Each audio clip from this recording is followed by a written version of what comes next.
इसके साथ इधर लोग कहते हैं कि यार मैं एक पार्ट टाइम जॉब भी करूँगा, मैं एक जगह टीचिंग भी करूँगा, मैं अपना स्टार्टअप भी चलाऊँगा। नहीं, ऐसे नहीं चल सकता। डिज़ायरेबिलिटी क्या है कि मैं अगर ये एक कप बना रहा हूँ तो ये कोई कस्टमर इसको ख़रीदेगा या नहीं ख़रीदेगा। तो आप ये 3 फैक्टर्स को अगर देख लेंगे तो हर बिज़नेस को एनालिसिस कर सकते हैं, कोई भी बिज़नेस हो। और जितना इनोवेटिव और कॉम्प्लिकेटेड आपका प्रोडक्ट होगा उतनी देर लगेगी उसके बनने में।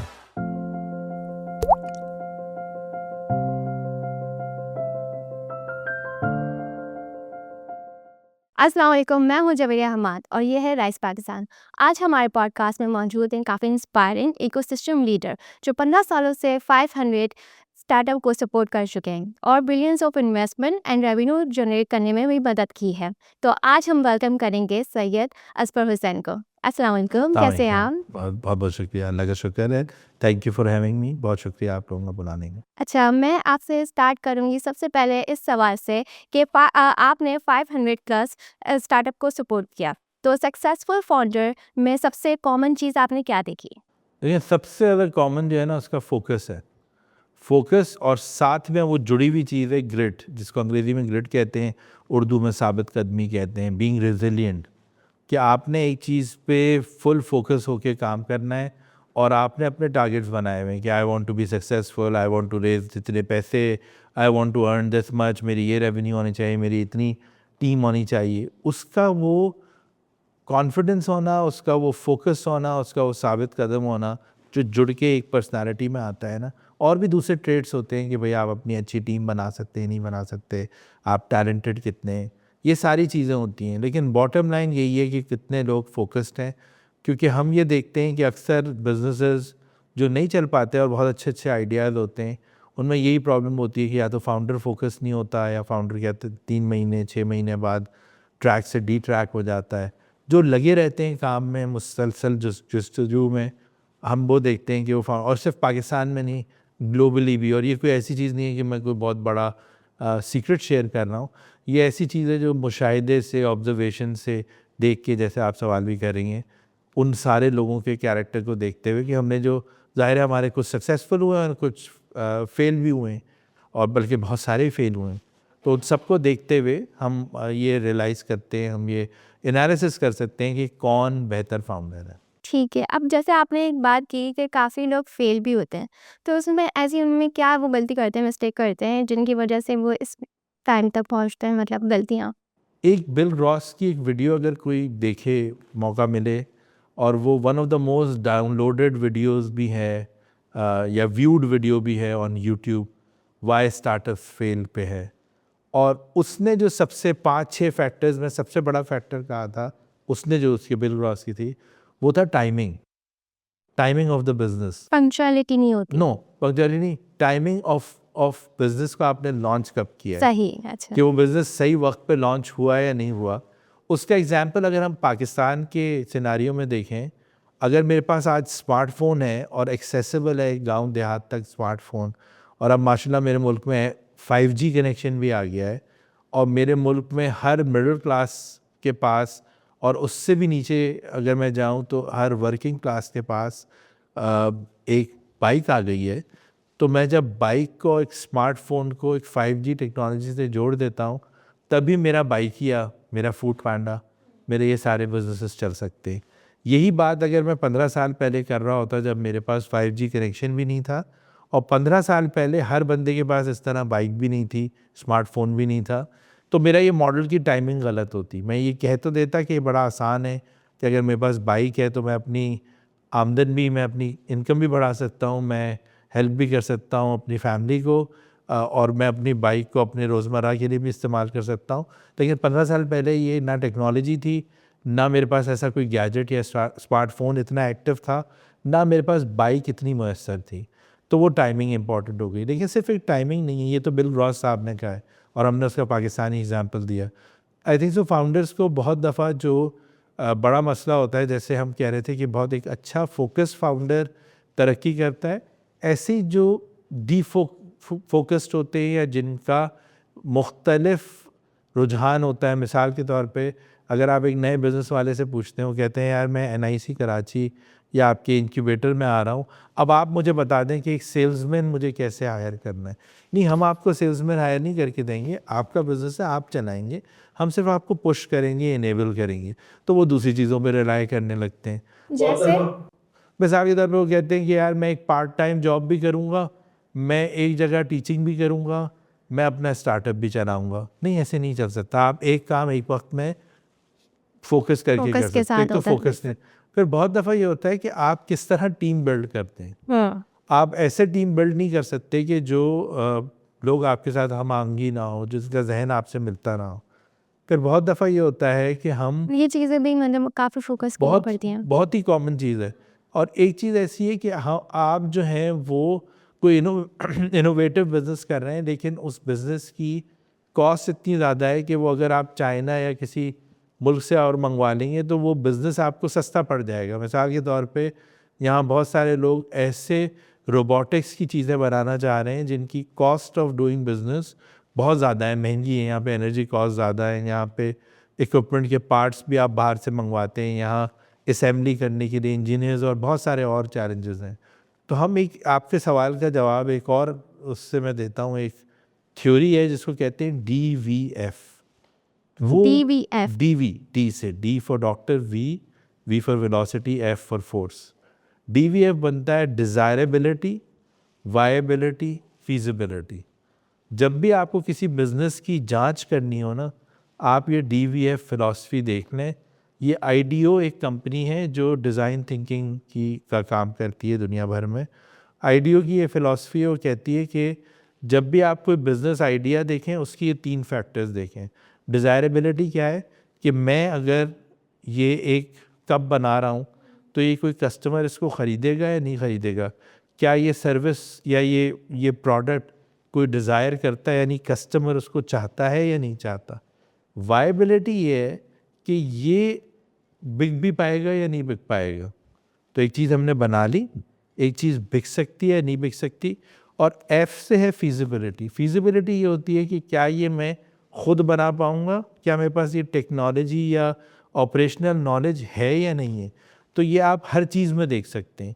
या आप किसी एक कप बनाने में देख सकते हैं कि क्या मैं ऐसे सांचे हैं या मेरे पास ऐसी चीज़ है जो बना सकूं, मैं इसको बेच सकूं, मैं इस पे प्रॉफिट कमा सकूं।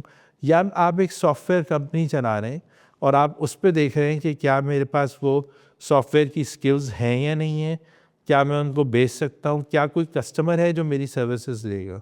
तो आप ये 3 फैक्टर्स को अगर देख लेंगे तो हर बिजनेस को एनालिसिस कर सकते हैं। कोई भी बिजनेस हो, एक कप बेचने से लेके, एक कंघी बेचने से लेके एक सर्विसेज का बिजनेस। तो ये DVF बड़ा आसान है सबके लिए। और जब भी आप कोई बिजनेस शुरू करना चाहें, आप इस फिलॉसफी को अपने ऊपर रख के देखें कि मैं इन तीनों एरियाज पे किस लेवल पे हूँ।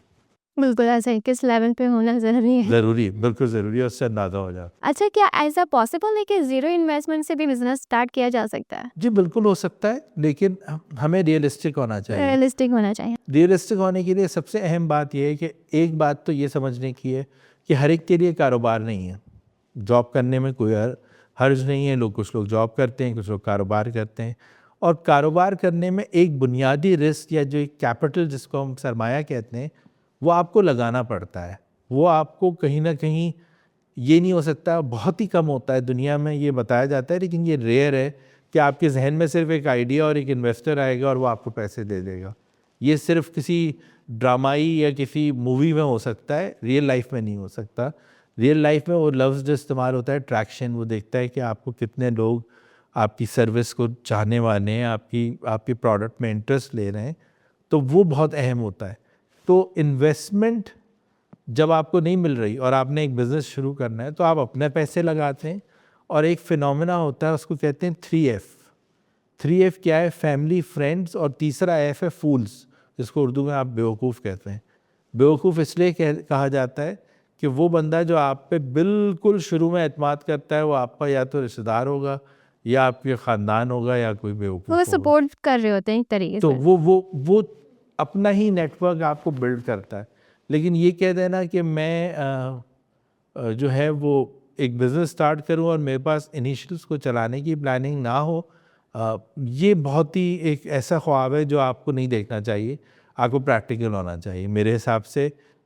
शुरू का एटलीस्ट कम अज़ कम इफ़ नॉट से साल 6 महीने का तो आपके पास प्लान हो, जिसको हम आम ज़बान में एक रनवे भी कहते हैं, कि मेरे पास 6 महीने उस बिज़नेस चलाने के पैसे हों। अब वो भले आपने पहले नौकरी करके किए हों, आपने अपने वालिद साहब या वालिदा से लिए हों, और आप ये रिश्तेदारों एक्सपेक्ट नहीं कर सकते कि उन 6 महीने में आपको रेवेन्यू मतलब बिल्कुल मिलेगा। बिल्कुल नहीं। वो आपको मिनिमम सस्टेन करने के लिए होगा। वो बहुत अच्छा है कि आपको साल भर का मिला हुआ है, 2 साल का मिला हुआ है, आपको कोई ऐसा को फाउंडर या ऐसा कोई साथी मिल जाता है जो आपके साथ को इन्वेस्ट कर रहा है। ये तो आपके सारे लक फैक्टर्स ये तो हैं। लक फैक्टर है। या इवेंचुअली 6 महीने साल बाद आपको कोई ना कोई इन्वेस्टर मिल जाता है। लेकिन जितना इनोवेटिव और कॉम्प्लिकेटेड आपका प्रोडक्ट होगा, उतनी देर लगेगी उसके बनने में। अब आप देखें ना, किसी को कोई मेडिसिन या कोई बड़ी कोई टेक्नोलॉजी में आप इनोवेशन करते हैं, सालों साल उसमें रिसर्च में लग जाते हैं। तो उस रिसर्च के दौरान तो आपका कोई पैसे नहीं बन रहे होते, आप किसी को कुछ नहीं बेच रहे होते। आज आप देखें ना कि कोविड की बीमारी हुई, उसकी बड़ी बड़ी लैब्स की रिसर्च के बाद बड़ी बड़ी फार्मा कंपनीज़ ने उसकी दवाई ईजाद की, या वैक्सीन ईजाद की। दवाई क्या थी? वैक्सीन ईजाद की। वो वैक्सीन एक आम आदमी तो नहीं कर सकता था, क्योंकि उसके पास वो लैब या वो बजट की सकत नहीं थी। तो हर काम हर एक के लिए वो स्किल्स भी नहीं थी। वही वाली जो अभी हम DVF वाली बात कर रहे थे, कि क्या आपके पैकेज में वो सारी चीज़ें मौजूद हैं। तो इसका सवाल ये है कि उसके बगैर हम बिल्कुल शुरू कर सकते हैं, लेकिन वो जो अपनी एबिलिटी है उसको देखते हुए करें। ठीक है। अच्छा, बात करेंगे अगर 5000 पिच डेक्स देखने के बाद कौन सा फैक्टर आपको फ़ौरन इम्प्रेस करता है? देखिए, हर कोई ये कहता है कि यार हम फाउंडर में इन्वेस्ट करते हैं, फाउंडर से बात करते हैं। सबसे पहले फाउंडर एनर्जी होती है। जो पिच कर रहा है ना, जो आपको वो 30 सेकंड में, वो बहुत दफ़ा लोगों ने कहा है ना कि 330 का रूल होता है, या लोग कहते हैं कि आपको कौन कितनी जल्दी इम्प्रेस करता है। तो हमारे हिसाब से तो first 30 seconds are enough to gauge someone. अगर कोई आता है और हम लोग स्टार्टअप से पिच करा रहे हैं, उसकी प्रेजेंस और उसकी पर्सनालिटी के और उसका स्टेज पे कामनेस और वो क्या कह रहा है या कह रही है, वो पहले 30 सेकंड में काफ़ी हद तक अंदाज़ा हो जाता है। ज़ाहिर है उससे पूरा जज नहीं कर सकते आप, लेकिन उसका कॉन्फिडेंस और उसका बिलीफ पता चल जाता है। तो इनिशियली पिच डेक्स को एनालिसिस करते हुए, अगर आप पिचिंग किसी को करते हुए देख रहे हैं, तो फाउंडर की पर्सनालिटी और फाउंडर का पर्सोना इमीडिएट। लेकिन अगर आप उसका सिर्फ पिच डेक एनालाइज कर रहे हैं और फाउंडर सामने नहीं है, तो फिर उसका बिजनेस मॉडल देखना बहुत ज़रूरी होता है कि वो पैसे कैसे कमा रहा है। क्योंकि अगर आपने बहुत बड़ी कहानी लिखी हुई है उसमें और ये नहीं पता चल रहा, क्योंकि ये एक बहुत इम्पॉर्टेंट कंपोनेंट है उस सारी गुफ्तगू का, कि मैं एक प्रोडक्ट बेचूंगा, वो किस तरह प्रॉफिटेबल होगा या उसके पैसे कैसे कमाएंगे। तो हमारे लिए ये देखना बहुत ज़रूरी होता है। हम सारी बातें उसकी कर सकते हैं कि वो प्रॉब्लम स्टेटमेंट क्या कह रहा है, क्योंकि ज़्यादातर एंटरप्रेन्योर्स एक प्रॉब्लम बताते हैं और उसका वो सलूशन लाते हैं। तो आप जो प्रॉब्लम और सलूशन ला रहे हैं, जो प्रॉब्लम सॉल्विंग कर रहे हैं, उस प्रॉब्लम सॉल्विंग से इवेंचुअली आप पैसे कैसे कमा रहे हैं, उस पैसे कमाने की अगर आपने अच्छी तरह डिस्क्राइब किया होगा, आपका बिजनेस मॉडल क्लियर होगा, वो आपको अपील करेगा। तो ये स्ट्रेट फॉरवर्ड बिजनेस मॉडल की बात है, वो भले फाउंडर हो या ना हो। लेकिन अगर इमीडिएटली फाउंडर मौजूद हो, तो फिर उसकी फाउंडर की पर्सनालिटी, इनिशियल इम्पैक्ट आपको अट्रैक्ट करता है कि हाउ गुड ही और शी इज पिचिंग। 30 सेकंड में स्टार्टिंग 30 सेकंड्स में, इन माय ओपिनियन, आपकी ओपिनियन, मतलब क्योंकि आपका एक्सपीरियंस है, क्योंकि और आप जल्दी आप ऑब्जर्व कर चुके हो, मतलब कर लेते होंगे इस चीज़। जैसे कोई आता है, अब मैं आपको एक छोटी सी चीज़ बताता हूँ, वो खुद कितना कॉन्फिडेंट है। मैं उसका नाम नहीं लूँगा, लेकिन एक बहुत अच्छा फाउंडर, यंग फाउंडर था, जो एक अच्छी सोल्यूशन बना रहा था। उसको हमने, हालांकि हमारे यहाँ हमने ये आज़ादी दी हुई है कि आप उर्दू अंग्रेज़ी जिस ज़बान का इस्तेमाल करना चाहें हर एक को ज़रूरी नहीं है कि फ्लुएंट हो अंग्रेज़ी में, हर कोई उर्दू में भी बात कर सकता है, उसमें कोई ऐसा इम्पॉर्टेंट नहीं, दिस जस्ट लैंग्वेज। लेकिन हम ये ज़रूर चाहते हैं कि जो आपने स्लाइड डेक बनाया हुआ है या जो पिच डेक बनाया हुआ है, वो आपको पता हो कि आपने ही बनाया हुआ है। तो एक बहुत अच्छा फाउंडर मैंने देखा कि उसने 2 दफ़ा हमारे पास पिच की, लेकिन वो जैसे ही आया तो उसने पहले 10-12 सेकंड्स में ये कह दिया, ये मैं पिच डेक बदल सकता हूँ, ये पिच डेक तो मेरा वो पुराना वाला नहीं है, तो इसमें तो चेंज हो गई। अब अगर आप एक लेवल पे आ गए ना, आप ये मिसाल है कि कभी कभी आप ये सोचेंगे कि किसी मुल्क का सदर एक नेशनल लेवल पे या एक नेशनल टीवी पे या एक स्टेज पे खड़ा हो जाए और कहे कि मैं अपनी तकरीर भूल गया हूँ। उसको तकरीर तो हर हाल में करनी है ना। ऐसा ही है, वो आपकी पूरी एक पर्सनालिटी दिख जाती है कि आपने इसके पीछे काम किया काम ही क्या है। किया है। तो अगर उस फाउंडर की प्रिंट जो पिच डेक था उसमें कोई चेंजेस भी थी, तो उसको इतना एतमाद होना चाहिए कि मैं उन चेंजेस के बगैर भी एटलीस्ट जो मैं काम कर रहा हूँ वो बता क्योंकि जो दूँ। विजन है वो तो माइंड में है, एग्जैक्ट। वो तो आप डिस्क्राइब ये जो आपने एक्सप्लेन बहुत कर अच्छा सकते लफ्ज हैं। यूज़ किया, वो जो विजन सेटिंग होती है ना, वही पहली 30 सेकंड नहीं तो पहले मिनट में, पहले 2 मिनट में, पहले 3 मिनट में आप उसकी विजन, उसकी प्रॉब्लम सॉल्विंग की सलाहियत और उसकी बिजनेस मॉडल की तरफ आप पहुंच जाते हैं। फिर कोई कोई 5 मिनट में अपनी बात कर दे, कोई 15 मिनट लगा दे, कोई आधा घंटा लगा दे। It all depends on the discussion कि भाई आप नोक पलक कितनी पहुंच रहे हैं, कितने पैसे कमाएंगे, डिस्ट्रीब्यूशन चैनल क्या होगा, फला चीज़ क्या होगी, आपकी टारगेट मार्केट क्या है, वो फिर एक अलग डिस्कशन है। इनिशियली ये चीज़ें आपको मैटर करती हैं, चलती हैं। सही है। अच्छा, एनआईसी जैसे प्लेटफॉर्म में का पाकिस्तान इकोसिस्टम में क्या रोल है? तो ये पाकिस्तान इकोसिस्टम के लिए ये बहुत इम्पॉर्टेंट है ऐसे इदारे। पाकिस्तान में पब्लिक प्राइवेट पार्टनरशिप्स बहुत कम हुई हुई हैं जो लोगों को पता हो कि वो सरकार या गवर्नमेंट या हुकूमत की तरफ से, जैसे फेडरल गवर्नमेंट का प्रोजेक्ट है, पाकिस्तान भर में है। मैं यहाँ पे ये बताता चलूँ कि ये सिर्फ एनआईसी कराची में नहीं है, एनआईसी कराची में भी है, एनआईसी हैदराबाद में भी है, एनआईसी पेशावर में भी है, एनआईसी क्वेटा में भी है, एनआईसी लाहौर में भी है, एनआईसी फैसलाबाद में भी है, एनआईसी रावलपिंडी में भी है, एनआईसी इस्लामाबाद में भी है, और अब 8वां बड़ा एनआईसी सियालकोट में बनने जा रहा है। सही। तो ये एनआईसी एक नेशनल प्रोजेक्ट्स हैं। इन प्रोजेक्ट से सबसे ज़्यादा आसानी उन एंटरप्रेन्योर्स की हुई है जो एक मिडिल क्लास, वर्किंग क्लास का एंटरप्रेन्योर इस परेशानी से दूर हो गया है कि मुझे कोई ऑफिस स्पेस की ज़रूरत है। तो वो मसला हमने हल कर दिया है।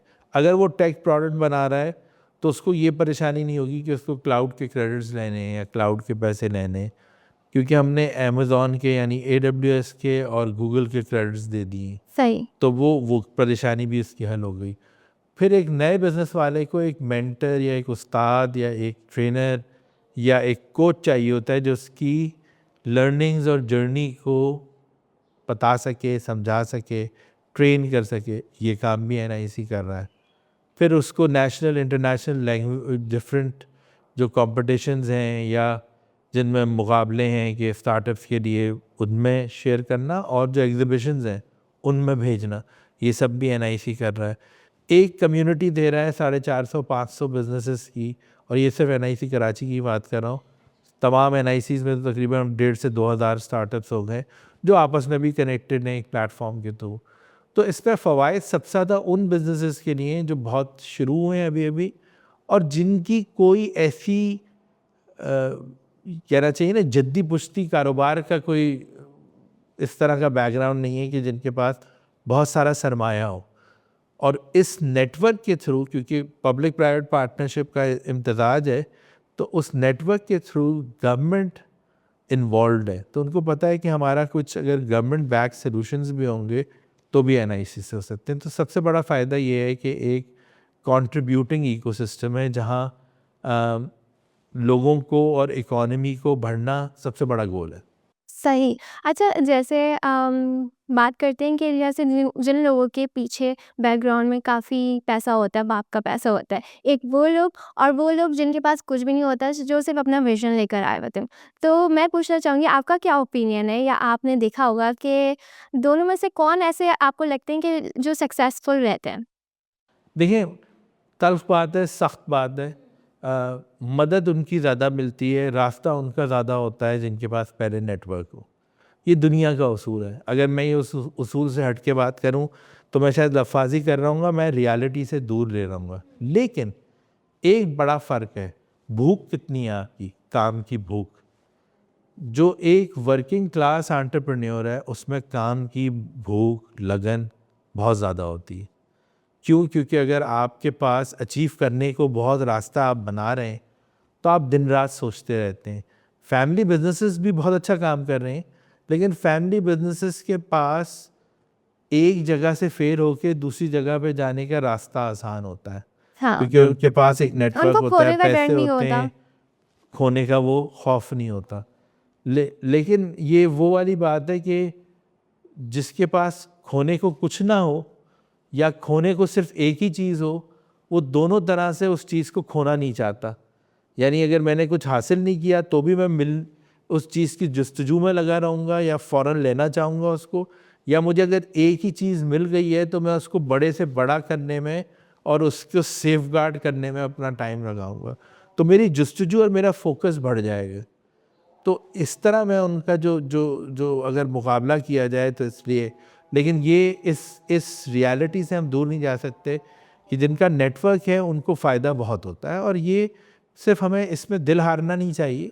पाकिस्तान में नहीं, दुनिया भर में अगर मेरे पास एक बैकग्राउंड है, मेरे पास पैसे मुझे हैं, मेरे पास लोग हैं, जानने वाले कॉन्टैक्ट्स हैं, डिफरेंट जगहों पे मेरे जानने वाले लोग बैठे हुए हैं, ज़ाहिर है मेरा काम आसानी से होगा। बात करते हैं वुमेन्स की। वुमेन्स फाउंडर्स को सबसे ज़्यादा कौन सी ऐसे चैलेंजेस फेस करने पड़ता है? देखें, एक सोसाइटी की लैक ऑफ मैच्योरिटी जो है वो वुमेन फाउंडर्स के लिए एक बड़ी प्रॉब्लम है। जब मैं लैक ऑफ मैच्योरिटी कह रहा हूँ तो वो इक्वालिटी का हर तरफ समझना भी, हम सिर्फ एक इनिशिएटिव करके या एक मखसूस कोटा करके नहीं कह सकते कि जी हमने अपना काम पूरा कर दिया। हमारे पास अक्सर ख़वातीन फाउंडर्स और बहुत ज़बरदस्त ख़वातीन फाउंडर्स आती हैं, उनसे जब भी ये बात होती है वो ये कहती हैं कि ख़वातीन फाउंडर को नेटवर्क करने में, जैसे अभी हम बात कर रहे हैं, बहुत सारों को ये भी मुयस्सर नहीं होता कि वो कोई बड़े सक्सेसफुल बिजनेस के साथ बैठ के दो सब ख़वातीन भी बात कर रही हों, जहाँ जिस मजमे में या जिस जगह पे 50 बहुत ही सक्सेसफुल कारोबारी जहन के लोग बात कर रहे हों। तो आप एक कारोबारी से दूसरा कारोबारी जब बात करता है तो उसको जहन में आइडियाज़ और आते हैं। तो एक बेसिक चीज़ जो लगता है कि नेटवर्क करना तो कोई इतनी बड़ी बात नहीं है, वो ये तक महसूस करती हैं कि उनका वो नेटवर्क नहीं हो पाता जो एक मर्द का होता है। फिर दूसरा जो बुनियादी चीज़ें जिसमें आपको हेल्प करनी होती है ख़वातीन की, वो सेफ़ स्पेस देना जहाँ वो आराम से काम हो सके। अगर वो मैरिड हैं तो उनके साथ बच्चे हैं, उनके लिए डे केयर कोई फैसिलिटी हो। उस खातून के साथ ये चैलेंज ज़रूर आता है कि उसकी वर्क लाइफ बैलेंस के कोई मुख्तलिफ चैलेंजेस आ सकते हैं, उसमें उनको कितनी हद तक फैसिलिटेशन मिल रही है। वो आपसे कोई एहसान नहीं मांग रही होती। मैंने आज तक कोई फीमेल फाउंडर नहीं देखी जो हमसे कोई एक्स्ट्रा फेवर मांग रही हो just because of out of her gender. वो ये चाह रही होगी कि उसकी फैसिलिटेशन इन चीज़ों में ज़रूर हो जाए, क्योंकि ये बड़ी बुनियादी है। ट्रांसपोर्ट एक बहुत बड़ा मसला है जो पाकिस्तान में लगता है कि ट्रांसपोर्ट ऐसा मसला कभी हल नहीं होगा, या अनफॉर्चुनेटली उस तरह से हम इसको सीरियस नहीं देखते, लेकिन कन्वीनियंस है, क्योंकि एक फ़ीमेल फाउंडर के लिए आप ये सोचें कि ये सिर्फ पाकिस्तान में ही है। पाकिस्तान के अलावा दुनिया भर में भी है, लेकिन पाकिस्तान में ज़रा ज़्यादा है क्योंकि कन्वीनियंट पब्लिक ट्रांसपोर्ट नहीं है यहाँ, पब्लिक ट्रांसपोर्ट की कन्वीनियंस। और अगर ख़ातून किसी भी हिसाब से अगर वो उसके पास ये फैसिलिटी है कि वो गाड़ी ख़ुद चलाती है, तो भी उसके लिए कितनी फ्रेंडली इन्वायरमेंट है towards in terms of road, in terms of mobility and all. तो ये सारे फैक्टर्स देखने होते हैं। इसके साथ साथ ये भी फैक्टर देखना होता है कि क्या बहुत सारे प्रोग्राम जो ख़वातीन से मुंसलिक हैं उनका इम्पैक्ट कितना बड़ा हो रहा है। आप सिर्फ, जैसे मैंने पहले अर्ज़ किया कि भाई आप ये सिर्फ कोटा सिस्टम के लिए ख़ातून नहीं आ रही है, वो असल बिज़नेस के लिए आ रही है। तो ये कुछ बुनियादी छोटी छोटी चीज़ें अगर किसी न किसी तरह सेट कर दी जाती हैं तो हमने ये देखा है कि तो पहली बात रिज़ल्ट्स में ना सिर्फ फ़र्क होता है बल्कि आउट परफॉर्म भी करती हैं ख़वातीन, क्योंकि फिर उनकी तरफ से कोई उनकी रुकावटें नहीं होती, उनके घर की तरफ से। उनकी घर की तरफ से या सोसाइटी की तरफ से या इकोसिस्टम की तरफ से। तो वो किसी किस्म की कोई, आप उनको सेफ स्पेस दे रहे हैं तो घर वाले मामलात कुछ हद तक संभल जाएंगे। और उसमें अगर आप फैसिलिटेटिव स्पेस दे रहे हैं, मिसाल के तौर पे डे केयर या गर्ल्स कॉमन रूम या डिफरेंट चीज़ें, तो आपके बहुत सारी उनकी ख़वातीन के कॉन्फिडेंस और बढ़ जाएगा। इसी तरह ट्रांसपोर्ट बेहतर दे रहे हैं तो उनका आना जाना आमदोरफ्त आसान हो जाएगी। इसी तरह और ये आपकी कंपनी में ये सारी चीज़ें प्रोवाइड हैं? NIC ये बिल्कुल करता है, क्योंकि हम ये बिलीव करते हैं कि स्टार्टअप्स सबके लिए यकसा अपॉर्चुनिटी होनी चाहिए। अभी भी ये बहुत बड़ा एक कराची या हम बड़े शहरों से हट के देखते हैं तो हमें ये लगता है कि आज भी फ़ोन की मिल्कियत और अपने नंबर की मिल्कियत होना एक ख़ातून के लिए अभी तक बहुत सारे इलाकों में पॉसिबल नहीं हुआ है। हमें ये बड़ी आसान बात लगती है कि मेरे पास तो फ़ोन भी है, नंबर भी है, ये कौन सी बड़ी बात है। लेकिन अगर आप कराची, लाहौर, इस्लामाबाद के अलावा छोटे शहरों में जाएं तो ख़वातीन की अभी तक, और गांव देहात में जाएं ख़ास तौर पे, तो उस नंबर की और उस फ़ोन की मिल्कियत भी उनके पास नहीं है। तो उसके पास फिर बैंकिंग की भी जो है वो उसके पास एक्सेस नहीं है। ये मसला सिर्फ हम बड़े शहरों तक महसूस ना करें इस चीज़ को, डाउन लेवल तक जाएं तो ये ग्राउंड लेवल पे ख़वातीन के बिज़नेस की अपॉर्चुनिटीज़ और कम हो जाती हैं। तो हम ये शायद एक इक्वालिटी की तरफ बड़े शहर तो आ गए हैं जो हम महसूस भी कर रहे हैं। हम आपके कॉलीग्स, हम लोग साथ मिलके काम भी कर रहे हैं, लेकिन मुझे लगता है कि ये मसला तब तक हल नहीं होगा जब पूरी सोसाइटी में एम्ब्रेस नहीं किया जाएगा जी इसको। सर, ऐसा ही है, बिल्कुल ऐसा ही है। अच्छा, पाकिस्तान को ग्लोबल स्टार्टअप हब बनने के लिए क्या चीज़ ज़्यादा ज़रूरी है? ना सिर्फ startup hub, business hub, technology hub, हर चीज़ों के लिए पहले तो आपको किसी भी फॉरेन बिजनेस के लिए अट्रैक्टिव बनाना होगा पाकिस्तान को, कि वो पाकिस्तान के साथ बिजनेस करे या पाकिस्तान से बिजनेस उसके पास आए, पाकिस्तान अट्रैक्टिव हो उसके लिए। और वो कैसे कर सकती है, उसमें ज़्यादातर इकदाम या ज़्यादातर मेजर्स गवर्नमेंट ने लेने हैं। टैक्सेशन रेट आपको बेहतर करना है, आपको कॉस्ट ऑफ डूइंग बिज़नेस बेहतर करनी है। वो कैसे होगी, जब आपकी बिजली का बिल, आपके डिफरेंट यूटिलिटीज़ के बिल सस्ते होने लगेंगे, इंटरनेट आपका सस्ता होने लगेगा, आपके पास एक्सेस बेहतर होना पड़ेगा, आपकी पॉपुलेशन ज़्यादा से ज़्यादा स्किल वाइज लिटरेट भी होगी। सिर्फ एजुकेशन जो है वो किसी ज़बान का नाम या उसका नाम नहीं है, स्किल्स का भी नाम है। तो आपके पास बेहतर स्किल्स होंगी, बेहतर आपके पास फैसिलिटीज़ होंगी इंटरनेट की, बेहतर आपका टैक्सेशन का निज़ाम होगा, आपकी कॉस्ट ऑफ डूइंग बिज़नेस कम होगा, तो पाकिस्तान अट्रैक्टिव होगा, पाकिस्तान ग्लोबल हब भी होगा। स्किल्स आप एक्सपोर्ट भी कर सकते हैं, स्किल्स से आप फ़ायदा भी उठा सकते हैं। बैरून मुल्क तो आपके पास ज़र मुबादला भी आपके बढ़ सकता है, क्योंकि आपके पास लोग पैसे आएंगे जब आप उनको अच्छी सर्विसेज देंगे। उस सारी इन्वायरमेंट को बनाने के लिए ज़ाहिर है गवर्नमेंट की तरफ से ज़्यादा मेजर्स आएंगे, लेकिन साथ साथ आपका जो आम आदमी कर सकते हैं या जो लोगों के लेवल पे हो सकता है कि हम वो स्किल्स बेहतर हों, क्योंकि दुनिया अब गिग इकॉनमी के बाद अब एक स्किल्स की दुनिया आ रही है।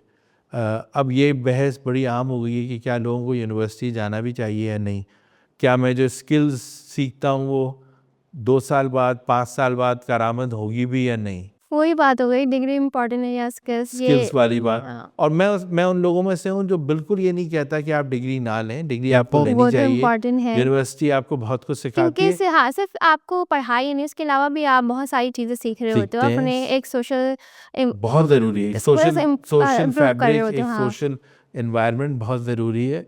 लेकिन हाँ, आप डिग्री ले लें, लेने के बाद भी स्किल्स तो मुसलसल लेनी है, क्योंकि अगर आज दुनिया वाइब कोडिंग की बात कर रही है, आज दुनिया एजेंटिक AI की बात कर रही है, आज दुनिया कह रही है कि हमें 20-20 लोग, 25-25 लोग टेक्नोलॉजी की टीम में नहीं रखने, हमारा एक बंदे से 2 बंदे से बाकी सारा टेक्नोलॉजी के थ्रू काम हो जाएगा। दुनिया इस लेवल पे सोच रही है, AI जो आ गया AI है। की, तो हम अपनी स्किल्स को उस लेवल का करें। हाँ, ठीक है। अच्छा, पाकिस्तान में स्टार्टअप के लिए सबसे बड़ी अपॉर्चुनिटी कहाँ पर है? मतलब एरिया वाइज या जगह या बिजनेस बिजनेस में जो स्टार्ट करना चाह रहे हैं, या सेक्टर्स वगैरह सेक्टर्स में। अच्छा, सेक्टर्स अगर देखे जाएं आपको तो कोई एक सेक्टर नहीं कहा जा सकता, लेकिन हम ये कहते हैं कि स्टार्टअप्स बनते हैं एक प्रॉब्लम की सलूशन ला के। एक प्रॉब्लम होती है, उसकी सलूशन एक एंटरप्रेन्योर लाता है, उसका एक बिजनेस मॉडल होता है जिससे वो पैसे कमाता है। अब पाकिस्तान में प्रॉब्लम्स की अंबार है, लेकिन किस प्रॉब्लम को आप सॉल्व कर सकते हैं, आपके पास कैसा स्किल सेट है। मिसाल के तौर पे आज भी पाकिस्तान में जब पिछले 10 साल में देखें तो ई कॉमर्स, फिनटेक, लॉजिस्टिक्स, इन 3 शोबों में सरमायाकारी भी हुई है, 3 शोबों में बिजनेसेस भी ग्रो हुए हैं और यही थोड़ा आगे चल के भी कुछ दिन तक ये ग्रोथ इनमें दिखेगी। लेकिन इनमें बात ख़त्म नहीं हो जाती। हमारे यहाँ हेल्थ टेक की भी ज़रूरत है, टेक्नोलॉजी का हेल्थ में ख़ास तौर पे अमल दखल हो। हाँ, ये बहुत इम्पोर्टेंट चीज़ एड है। टेक बहुत इम्पोर्टेंट है, एजुकेशन टेक। पाकिस्तान में आज भी दुनिया के हाईएस्ट नंबर पे तकरीबन 4 करोड़ बच्चे आउट ऑफ स्कूल हैं। आप सोचें इस मुल्क में जहाँ 4 करोड़ जो कई ममालिक की आबादी है, हाँ। बच्चे स्कूल ही नहीं जाते। उसके बाद जो दूसरा बड़ा सवाल है कि जो स्कूल जाते हैं वो किस तरह की, क्या उनकी तालीम भी मेयारी है या नहीं, लेकिन 4 करोड़ तो जा ही नहीं रहे। तो ये एजुकेशन एक बहुत बड़ा चैलेंज है। हमने अभी लॉजिस्टिक्स की, मोबिलिटी की, ई-कॉमर्स, एजुकेशन डिपार्टमेंट में ने भी तो बहुत ज़्यादा मतलब एक बिजनेस बना लिया है ना, तो उनको चैलेंज वही है वो चैलेंज ही तो- कहेंगे एक तरीके से। हाँ, हर एक के लिए वो मौके नहीं है कि उनको बेहतर क्वालिटी एजुकेशन मिले। तो ये बहुत सारे health, education, transport, e-commerce, fintech, तो मौके बहुत जगह हैं और ज़ाहिर है हम 5th लार्जेस्ट कंट्री हैं दुनिया का। यही एक बहुत बड़ी अपॉर्चुनिटी है कि आपके इर्द गिर्द, आप दुनिया के बड़े मुल्क में रहते हैं आबादी में, तो उसमें आपको कितनी सोल्यूशंस कर सकते हैं। तो अपॉर्चुनिटी बहुत है, बहुत जगह पे है। लेकिन ढूंढनी आनी चाहिए। ढूंढनी आनी चाहिए, समझ आनी चाहिए और मोस्ट इम्पॉर्टेंटली बिजनेस मॉडल जानना चाहिए, जांचना चाहिए। सही। अच्छा, कोई ऐसी सक्सेसफुल स्टोरी जो आपको काफ़ी इंस्पायर कर रही हो, वो आप बताना चाहेंगे? देखिए बहुत सारी अभी हम बात कर रहे थे ख़वातीन एंटरप्रेन्योर्स की। बहुत अच्छी एंटरप्रेन्योर्स रही हैं जो आज भी काम कर रही हैं, मेहनत से काम कर रही हैं। 2 मेडिकल डॉक्टर्स का मैं एग्जांपल दूंगा, सारा खुर्रम जो सेहत कहानी की फ़ाउंडर हैं, डॉक्टर सारा, और डॉक्टर सायरा जो मेड IQ की फ़ाउंडर हैं। बेहतरीन एंटरप्रेन्योर्स हैं, फीमेल एंटरप्रेन्योर्स, डॉक्टर्स हैं, मेडिसिन का, हेल्थ को आम करने का, हेल्थ को टेक्नोलॉजी से किस तरह लोगों की सॉल्यूशंस करने का बेहतरीन एग्जांपल है। हमारे NIC में अनुषा फातिमा एक बहुत अच्छा एग्जांपल है, ट्रैशिट की फ़ाउंडर हैं, कंपोस्ट बनाती हैं, जो फूड वेस्टेज हो उससे खाद बनता है और वो एग्रीकल्चर में अपनी खदमात दे रही हैं। बहुत अच्छी फाउंडर्स हैं जो ई-कॉमर्स के सेक्टर में हैं, आ गई हैं, बेच लो के नाम से ज़ियाना हैं, या जैसे ऐसा काम जो गवर्नमेंट्स करती हैं कचरे का, उसमें वर्दे एंजल इमदाद एक बहुत अच्छी फाउंडर है। बहुत अच्छी फीमेल फाउंडर हैं, मेल फाउंडर्स बहुत अच्छे हैं जिन्होंने फिनटेक में, आप पे फास्ट जैसा अदनान अली का या बाइक या मुनीब मायर का आप नाम देखते हैं, इन सब लोगों ने बहुत ही अच्छा काम किया हुआ है, आज भी इनके बिजनेसेस ग्रो कर रहे हैं। तो ये सारी इंस्पायरिंग स्टोरीज हैं, सबकी अपनी अपनी सक्सेस है। इनके साथ भी हर्डल्स आई होंगी, बहुत hurdles क्योंकि आई आपको पता होंगी किस तरह से इन्होंने आगे ग्रो किया। बहुत हर्डल्स हैं। आप देखिए ना, जो अभी हम फीमेल एंटरप्रेन्योर्स की बात कर रहे थे, माशाल्लाह डॉक्टर सारा और डॉक्टर सायरा दोनों की फैमिलीज़ भी उन्होंने साथ रेस की, उनके बच्चे भी ग्रो कर रहे थे, उनकी बिज़नेस भी ग्रो कर रहा था, उसको फैमिली लाइफ और वर्क लाइफ को बैलेंस करना, इन्वेस्टमेंट नहीं आ रही और आप बिज़नेस में बहुत सारा पैसा बर्न कर रहे हैं, क्योंकि बाइकिया जो था वो अपना एक सबसे बड़ा नेटवर्क बना रहा था पूरे पाकिस्तान में बाइक्स का, तो उसमें बेइंतहा आपको प्रेशर लेने पड़ते हैं। इसी तरह ये जो कंपोस्ट का मैं बिज़नेस मॉडल बता रहा हूँ, इसको यकीन करना कि ये किसी काम का बिज़नेस मॉडल है भी, मतलब क्या करेंगे लोग, ये लोग समझाना कि ये एक अच्छी खाद का फॉर्म बन सकता है, कितना मुश्किल हुआ होगा लोगों को समझाना। सबके अपने अपने लेवल पे चैलेंजेस हुए हैं, सब ने ओवरकम ही किया है। कुछ लोग नहीं भी कर पाते और फेल कर जाते हैं, लेकिन उनकी ये सारी जो स्ट्रगल की जर्नी है वो उनको अगले वेंचर या अगली जगह में फ़ायदा देती है। ये भी हमें ज़रूर जानना चाहिए कि हर दफ़ा सक्सेस नहीं सिखाती, फेलियर और भी सिखाता है और बहुत सारी चीज़ें सिखाता है। नेक्स्ट टाइम उतना टाइम नहीं लगता, लेकिन हो जाता है, बेहतर हो जाता है, आप और लोगों को भी सिखा देते हैं अपने साथ साथ। ऐसा ही है। तो 5-10 सालों में अच्छा, नेक्स्ट 5-10 सालों में कौन सी इंडस्ट्री डोमिनेट करेगी ज़्यादा? देखिए, जो AI जिस तरह रिप्लेस कर रहा है ना चीज़ों को, अब हम कुछ कह नहीं सकते। फॉर एग्ज़ाम्पल रोबोटिक सर्जरी हो रही है दुनिया भर में, हमें नहीं पता कि डॉक्टर्स और सर्जन्स किस लेवल पे रिप्लेस होंगे। दुनिया भर में ड्राइवरलेस कार्स की बात हो रही है, हमारा इंफ्रास्ट्रक्चर अभी प्रॉब्लम है, लेकिन 5 साल बाद हमें नहीं पता कि वो रोबोटिक्स, ड्राइवरलेस कार्स किस लेवल पे इम्पैक्ट कर रही होंगी।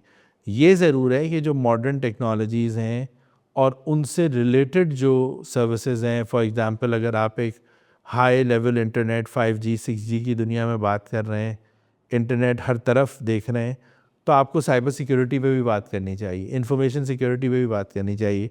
क्यों? क्योंकि अगर आप सोचें अगर दुनिया सब इंटरनेट से कनेक्ट हुई हुई है तो उस इंटरनेट को सेफ़ और सिक्योर कैसे होना भी बहुत ज़रूरी है। तो ये मुख्तलिफ़ फ़ील्ड्स और उनकी ज़रूरियात बदलती रहेंगी वक्त के साथ।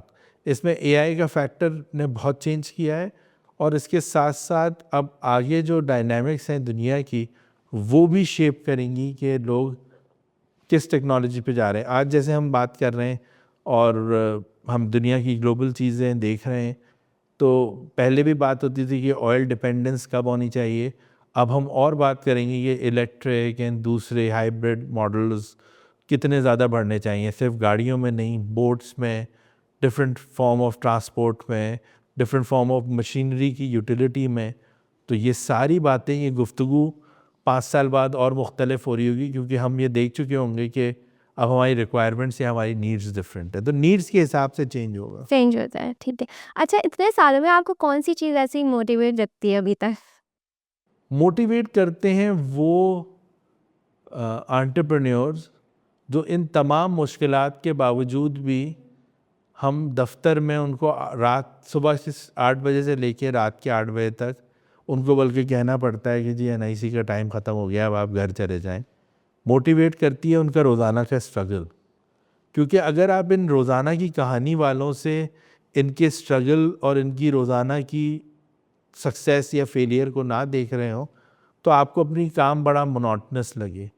हमें जो इंस्पायर और वो चैलेंज जो दिखता है कि इतने सारे चैलेंजेस को सॉल्व करने वाले लोग हैं, ये हमें बहुत इंस्पायर करते हैं। हर एंटरप्रेन्योर आपको इंस्पायर करता है क्योंकि वो बहादुर है। वो एक काम कर रहा है एक डिफ़िकल्ट मार्केट में, लेकिन साथ साथ उसको यकीन है कि वो कुछ ना कुछ हल कर जाएगा, कुछ ना कुछ सॉल्व कर जाएगा, कुछ ना कुछ बड़ा कर जाएगा। उस एटीट्यूड को सबसे ज़्यादा मोटिवेटिंग है मेरे लिए, सबसे ज़्यादा इंस्पायरिंग है वो पॉजिटिव लोग, वो कॉन्फिडेंस जो मैं एक 22 साल के एंटरप्रेन्योर में देखता हूँ। शायद वो 22 साल की नौकरी करने वाले में नहीं आ पाता जो उस 22 साल के एंटरप्रेन्योर में होता है। ये हमारे लिए सबसे ज़्यादा, ये सबसे बड़ी किक है, ये सबसे बड़ी एनर्जी है हमारे लिए कि लोग प्रॉब्लम सॉल्वर्स हमारे इर्द गिर्द बैठे हुए हैं। हम रोज़ाना एक नए आदमी से एक कुछ ना कुछ आप नए लोग आइडिया भी से सीख मिल रहे हैं। होते हैं। जी बिल्कुल, बहुत ये सबसे पॉजिटिव पार्ट है of our job, our work, meeting new people every day. सही। Build by her initiative, build करने का इनिशिएटिव आपको कहाँ से आया? तो ये यूएस काउंसलेट का था, एशिया फाउंडेशन के साथ प्रोजेक्ट, और ये नाम हमने रखा था, हमारी टीम ने रखा था। हमारी जो ग्राफिक्स उस ज़माने में देखती थी उसने उसका बहुत अच्छा लोगो बनाया था, ज़ारा ने। तो बिल्ड बाय हर बेसिकली इसकी बहुत अच्छी स्टोरी ये है कि ये यूएस काउंसलेट ने एशिया फाउंडेशन के साथ मिलके इसको एग्जीक्यूट कराना था और ये कोविड के दिनों में शुरू हुआ। कोविड में आप इमेजिन करें कि जब हम जूम एक्सपेरिमेंट कर रही थी दुनिया के, जूम पे कैसे बात होगी, तो हमने सोचा ये था कि हम ऐसा एक बिजनेस एक ऐसा हैकाथॉन या एक ऐसा कंपटीशन करें जिसमें ख़वातीन साइंस, टेक्नोलॉजी, इंजीनियरिंग, मैथ्स को सॉल्व करते हुए कुछ सॉल्यूशंस बनाएं, यानी सिंपली ख़वातीन कोई टेक्नोलॉजी सॉल्यूशंस बनाएं। और हम ये सोच रहे थे कि इन हालात में हमें 100 ख़वातीन मिल जाएं तो बड़ी बात है। आपको जान के खुशी होगी कि हमारे पहले एडिशन में ही 700 females applied from all over Pakistan, including Gilgit-Baltistan, and they have so many different solutions. तो उस बिल्ड बाय हर बनाने का सबसे बड़ा मकसद ये था कि एक तो ये कि बहुत सारी ख़वातीन इंजीनियर्स, टेक्नोलॉजिस्ट, इनोवेटर्स सामने आ सकें और बहुत सारी ऐसी सॉल्यूशंस भी हों जो फॉर ख़वातीन, मेड बाय ख़वातीन। तो उसकी 4 एडिशंस हमने फिर ऐसे हर साल एक एक एडिशन किया और वो एक हमारा बहुत ही ज़बरदस्त एक कह सकते हैं one of the flagship project बना। तो ये अभी तक काफ़ी रनिंग में है। अब ये 2 साल तक ये 2 साल पहले तक चल रहा था, अब ये रिन्यू नहीं हुआ क्योंकि ये 5 साल का प्रोजेक्ट यूएस काउंसिल ने किया था। ठीक है, मतलब उस टाइम भी काफ़ी मतलब इसमें फ़ायदा एक तरीके जी, से जी, मतलब उसमें बहुत अच्छी सारे टीमें चली। बिज़नेसेस हाँ, आए, बिज़नेस उसमें बहुत सारे फीमेल एंटरप्रेन्योर्स आइडेंटिफाई हुई, उन्होंने अपने बिज़नेसेस किए। तो उसका मकसद ही ये था कि उनको इनोवेटर्स को, टेक्नोलॉजिस्ट को, एंटरप्रेन्योर्स को, फीमेल्स को आइडेंटिफाई करना था। ठीक है। अच्छा, लास्ट क्वेश्चन, राइस पाकिस्तान की ऑडियंस को आप क्या मैसेज देना चाहेंगे? देखिए, नाम ही इतना अच्छा है, और Pakistan and Pakistanis should rise for their rights, rise for their country, rise for their the problems that are surrounding them. They should think कि हम किस तरह वाकई इतने खूबसूरत मुल्क को कितना अच्छा बना सकते हैं। मैं वही आपसे कह रहा था कि ये 5वां बड़ा मुल्क है विद ऑल द टैलेंट। हम दुनिया भर में सारे इतने अच्छे अच्छे काम करते हैं, तो क्यों नहीं अपने अपने मुल्क को बेहतर कर सकते हैं। I think so gen Zs, alphas, they are better than probably the previous ones like us, and there's a lot of lots and lots of hope for this country. So do whatever you want to do, but do it for Pakistan, do it for the prosperity of Pakistan. I think so that should be the goal of each one of us. बहुत शुक्रिया ईश्वर, Thank you. आप आए हमारे podcast you, में और Devi. आपके insight से बहुत सारे उम्मीद है फाउंडर्स को क्लियरिटी मिल चुकी होगी। इंशाल्लाह, एंड इंशाल्लाह। Thank Thank you you. So much once again, Thank you, आपने बहुत हमें टाइम दिया अपना। Thank you, बहुत शुक्रिया। अगर आप फाउंडर बनना चाहते हैं तो इस एपिसोड को सेव करें और अपने दोस्तों के साथ शेयर करें। मिलते हैं नेक्स्ट एपिसोड में, अपना बहुत सारा ख्याल रखिएगा। अल्लाह हाफिज़।